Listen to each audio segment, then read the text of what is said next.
পনিরের একটি সুস্বাদু রেসিপি আজকে তৈরি করব।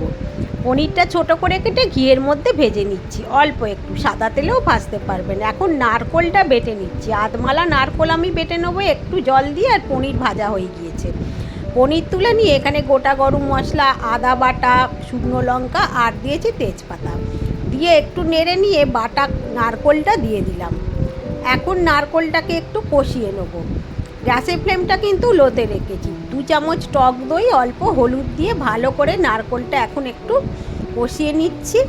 নারকোলটা একটু কষানো হয়ে গেলে, গ্যাসটা কিন্তু জোর করা থাকলে পুড়ে যাবে। এবার ভাজা পনিরগুলো দিয়ে দিলাম, দিয়ে খুব ভালো করে নেড়ে নেবো। পরিমাণ মতো নুন দিয়ে দিয়েছি, একটু অল্প জল দিয়ে এটাকে ফুটিয়ে নেবো।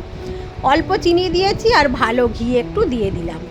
এখানে একটু দিলাম শুকনো লঙ্কার গুঁড়ো, 2টো কাঁচা লঙ্কা দিয়ে দিয়েছি। এটা কিন্তু বেশি ঝাল ঝাল হবে না, কারণ এটা একটু মিষ্টি মিষ্টি খেতে, তবেই এটা ভালো লাগবে, খুবই ভালো হয়।